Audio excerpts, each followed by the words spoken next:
მოგესალმებით. იარლიყების მიწებება და შემდეგ ამის გამოყენებით მართვა Deep State-ის, ანუ არაფორმალური ოლიგარქიული მმართველობის, ანუ გლობალური ომის პარტიისთვის ერთ-ერთი საშუალებაა. ეს იარლიყები ისეთი უნდა იყოს, რომ არსებულ საზოგადოებაში მარტივად გავრცელდეს და ადვილად დასაჯერებელი გახდეს. თუ საჭიროება მოითხოვს, ამ იარლიყების შემუშავებაში შესაბამისი სპეციალური სამსახურები და საგამოძიებო სტრუქტურები შეიძლება ჩართონ. ყველას კარგად გემახსოვრებათ 2016 წელი შეერთებული შტატების საპრეზიდენტო არჩევნების კამპანია და მაშინ პოლიტიკურ ველზე გამოჩენილი დონალდ ტრამპი. სწორედ ამ წელს დაიწყო და შეიქმნა ნარატივი, რომ ტრამპს რუსეთი არჩევნებში ეხმარება. ტრამპი კრემლზე მუშაობს. პუტინის მეგობარია. მოკლედ, ბევრი ზღაპარი გავრცელდა მაშინ, მაგრამ ეს ზღაპრები რუსეთის ჩარევაზე მაშინ ტრამპის ოპონენტებმა მის წინააღმდეგ გამოიყენეს. კონკრეტული ქვეყნების არჩევნებში რუსეთის ჩარევისა და პოლიტიკური ლიდერებისთვის რუსეთთან თანამშრომლობის დაბრალება იქცა არაფორმალური ოლიგარქიული მმართველობის, იგივე Deep State-ის ხელში მიუღებელი პოლიტიკური ძალების განეიტრალების ინსტრუმენტად. აქ აღარ აქვს მნიშვნელობა რეალობას, მთავარია მოწინააღმდეგეს დააბრალონ რუსეთის ხელისუფლების გავლენის ქვეშ ყოფნა და შემდეგ უკვე Deep State-ის, ანუ არაფორმალური ოლიგარქიული მმართველობის, ანუ გლობალური ომის პარტიის მიერ მართულ მედიაში დაიწყება ზუსტად იმავეს მტკიცება.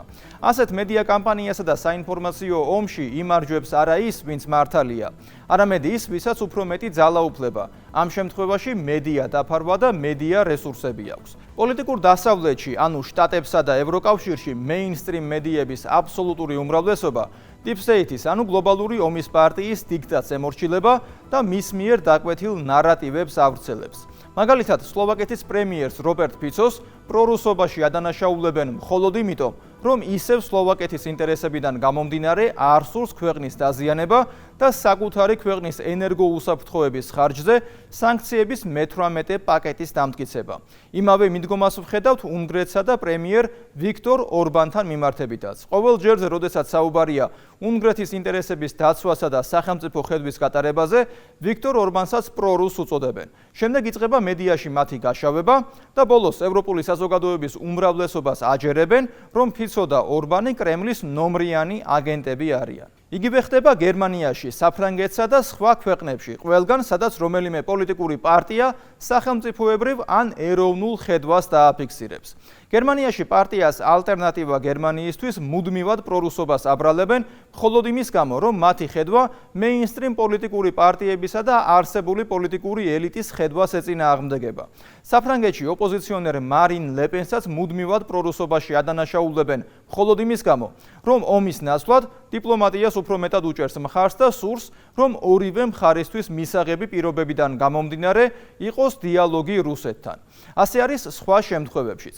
მაგრამ ჯერჯერობით ის, რაც ამერიკაში მოხდა, მაინც ყველაზე მეტად საყურადღებოა, ვინაიდან ეს ის შემთხვევაა, როცა რუსული ნარატივებისა და რუსეთთან კავშირებზე განცხადებებისა და ბრალდებების გამო გამოძიება დაიწყო. ასეთი რამ ჯერჯერობით მაინც ევროკავშირსა და მის წევრ ქვეყნებში არ ყოფილა.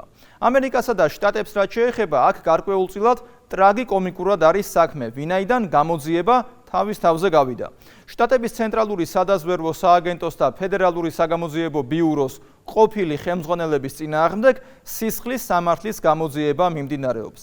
საუბარია CIA-ის უფროს ჯონ ბრენანსა და FBI-ის უფროს ჯეიმს კომიზე. გავრცელებული ცნობით ცენტრალური სადაზვერვო სააგენტოს დირექტორმა ჯონ რედკლიფმა ბრენანის მიერ ჩადენილი დანაშაულის მტკიცებულებები ფედერალური საგამოძიებო ბიუროს დირექტორს კეშ პატელს პოტენციური სისხლის სამართლებრივი დევნისთვის გადასცა. ეს ერთი მხრივ თითქოს კარგი ინფორმაციაა იმაზე, რომ წინა ხელმძღვანელები ამხილეს, მაგრამ ეს ვერ გადაფარავს ამბის მეორე მხარეს. როცა დადგა Deep State-ის, ანუ არაფორმალური ოლიგარქიული მმართველობის, ანუ გლობალური ომის პარტიის ინტერესი, მაშინ ორივე ავტორიტეტულმა საგამოძიებო და დაზვერვის სამსახურის უფროსებმა დაკვეთა შეასრულეს. ეს უფრო დიდი ბრალდებაა, ვიდრე ის, რომ ვიღაცამ ვიღაც ამხილა შტატებში. მეტი სიცხადისთვის საუბარია ქრისტოფერ სტილის დოსიეზე, ტრამპის საწინააღმდეგო დოკუმენტზე, რომელიც სავსეა დაუდასტურებელი და სრულიად არაზუსტი მტკიცებებით, რომელიც შეუკვეთა Fusion GPS-მა და დააფინანსა დემოკრატი პრეზიდენტობის კანდიდატის ჰილარი კლინტონის საარჩევნო შტაბმა და დემოკრატიულმა ეროვნულმა კომიტეტმა. ეს მიმოხილვა პირველი შემთხვევაა, როდესაც ცენტრალური სადაზვერვო სააგენტოს კარიერულმა ჩინოვნიკებმა აღიარეს იმ პროცესის პოლიტიზაცია, რომლითაც დაზვერვის საზოგადოების შეფასების შედგენა მოხდა, განსაკუთრებით ობამას ეპოქის დანიშნული პოლიტიკური პირების მიერ. ანუ ეს დოსიე ტრამპის წინააღმდეგ კლინტონებმა და დემოკრატიულმა პარტიამ შეუკვეთა და დააფინანსა. პრეზიდენტი მაშინ ბარაკ ობამა იყო და შესაბამისად დიდი ალბათობით ისიც ამ ყველაფრის საქმის კურსში იქნებოდა და ლობირებასაც გაუწევდა ასეთი ინფორმაციების გავრცელებას. ეს მაგალითი აჩვენებს, რომ Deep State-ის, ანუ არაფორმალური ოლიგარქიული მმართველობის, ანუ გლობალური ომის პარტიის გავლენები ძალიან დიდია და თუ საჭირო გახდება, შტატების საგამოძიებო სადაზვერვო სამსახურებსაც დაუკვეთავენ დავალებას შესასრულებლად. როგორ მართავენ რუსეთის იარლიყებისა და რუსული ნარატივების გამოყენებით პოლიტიკური დასავლეთის ქვეყნებს, ნახეთ გიორგი მდივანის სიუჟეტში. დასავლურ პოლიტიკაში რუსული კვალის დევნა სულ უფრო კომიკურ და აბსურდულ ფორმას იღებს. შუა საუკუნეების ევროპაში კუდიანებზე ნადირობა იყო პოპულარული. ეს მაშინდელი ევროპული კათოლიციზმის ბნელი მხარე იყო, რომლის დროსაც ევროპული ფეოდალიზმი ინკვიზიციას მიმართავდა. შემდეგ უკვე იყო დონ კიხოტის წარმოსახვითი ბრძოლები ქარის წყვილებთან, როდესაც მას ეგონა, რომ გოლიათებს ეჭიდებოდა. სერვანტესის გმირის ეს ილუზიები წარმოსახვით მტრებთან და საფრთხეებთან ბრძოლის სიმბოლოდ იქცა. 21 საუკუნეში კუდიანებზე ნადირობა და დონ კიხოტის ქარის წყვილებთან ბრძოლა არაფორმალური ოლიგარქიული მმართველობის, ანუ Deep State-ის გაუთავებელმა ბრძოლამ ჩაანაცვლა რუსული კვალის გამოსავლენად. სადაც Deep State-ი მარცხდება და სადაც ხალხი დემოკრატიული მოთხოვნებით გამოდის კორუმპირებული პოლიტიკური ელიტის წინააღმდეგ, ყველგან რუსული კვალის ძევნას იწყებენ. იმის მაგივრად, რომ კრიზისის გამომწვევ მიზეზებს ებრძოლონ. შეერთებული შტატების იუსტიციის სამინისტრომ ცენტრალური სადაზვერვო სააგენტოს ყოფილი დირექტორის ჯონ ბრენანის და გამოძიების ფედერალური ბიუროს ხელმძღვანელის ჯეიმს კომის წინააღმდეგ გამოძიება დაიწყო. ამის შესახებ 10 ივლისს გახდა ცნობილი The Washington Post-ის მეშვეობით შეერთებული შტატების იუსტიციის სამინისტროს წყაროზე დაყრდნობით. ასევე Fox News-მაც მოამზადა სპეციალური რეპორტაჟი ამ თემაზე.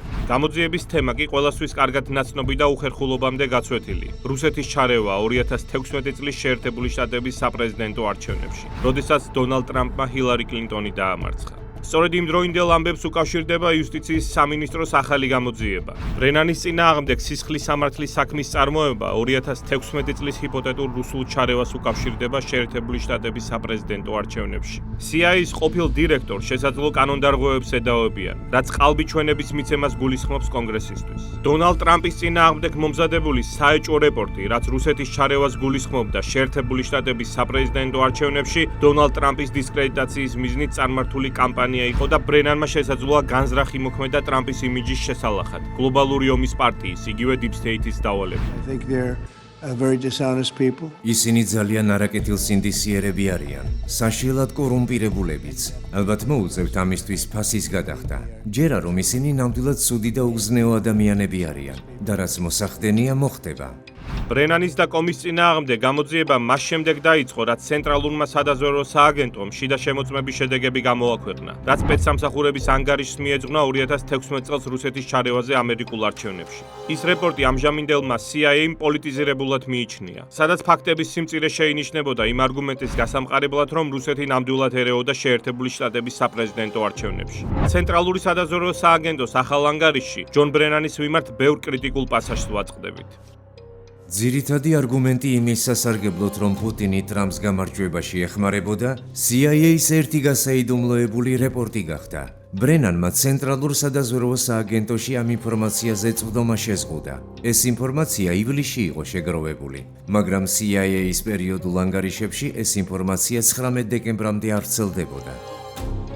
2016 წელს ტრამპის გამარჯვებამდე ობამას პრეზიდენტობისას სწორედ ჯონ ბრენანი იყო ცენტრალური სადაზვერვო სააგენტოს უფროსი. მაშინდელ რეპორტში, რაც ტრამპის წინააღმდეგ იქნა გამოყენებული ბრიტანული სპეცსამსახურების Mi-6-ის ყოფილი თანამშრომლის, კრისტოფერ ტილის დოსიე იყო დართული, რაც წყაროდ იქნა მიჩნეული. კრისტოფერ ტილი ამტკიცებდა, რომ დონალდ ტრამპი რუსეთის მხარდაჭერით სარგებლობდა. ეს საკმაოდ სერიოზული ბრალდება იყო შეერთებული შტატების პრეზიდენტის მიმართ. ვითომდა ტრამპზე რუსეთს მაკომპრომეტირებელი ინფორმაცია გააჩნდა. 2016 წლიდან რამდენიმე წელიწადის ზედიზედ გლობალური ომის პარტიის, იგივე Deep State-ის მარიონეტები, ჰილარი კლინტონით დაწყებული მადლენ ოლბრაიტით დამთავრებული ყოველგვარი მტკიცებულების გარეშე დონალდ ტრამპს ხან რუსეთის თოჯინათ მოიხსენიებდნენ, ხან კრემლის აგენტად.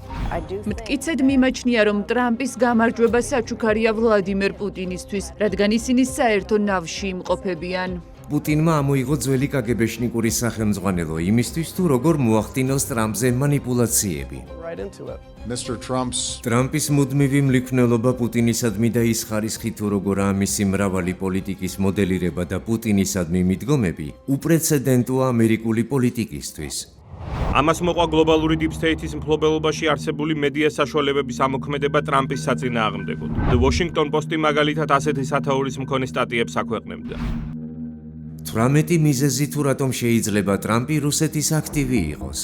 თუმცა როგორც შემდგომ გაირკვა, გამოძიების ფედერალური ბიუროს, იგივე FBI-ის ხელმძღვანელის, რობერტ მიულერის თავმჯდომარეობით ჩატარებული 2 წლიანი გამოძიების შედეგად, ტრამპს რუსეთთან კავშირი ვერ დაუმტკიცდა და ის სასამართლომ დამნაშავედ არცნო.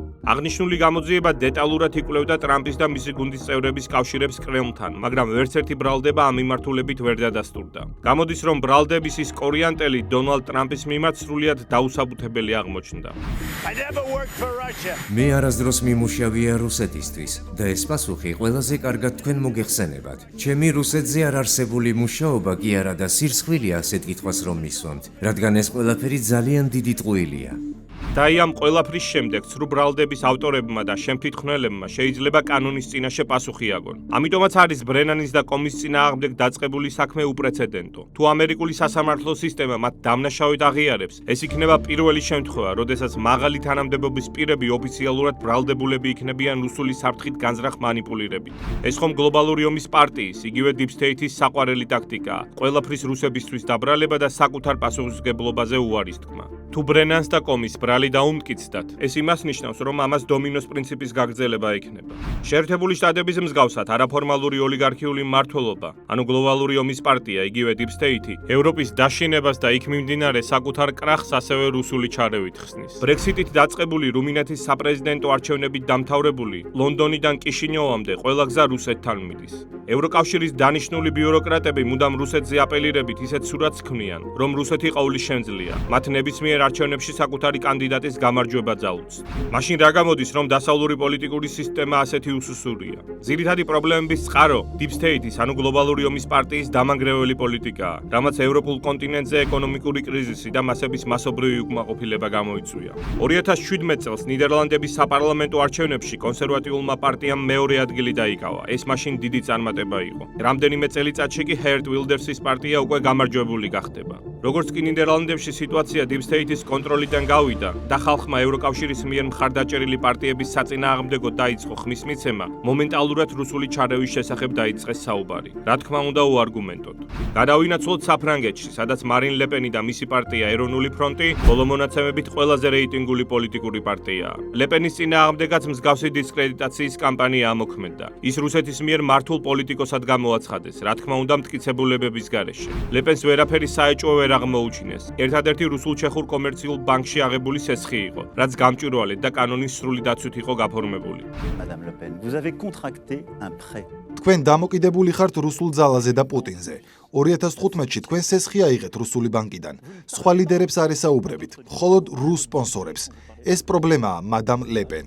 მე აბსოლუტურად თავისუფალი და დამოუკიდებელი ქალი ვარ, ეს თქვენ იცით. მე ვიცავ საფრანგეთს და მის ხალხს, რადგან ვარ პატრიოტი მთელი ჩემი ცხოვრების განმავლობაში. La France et les Français.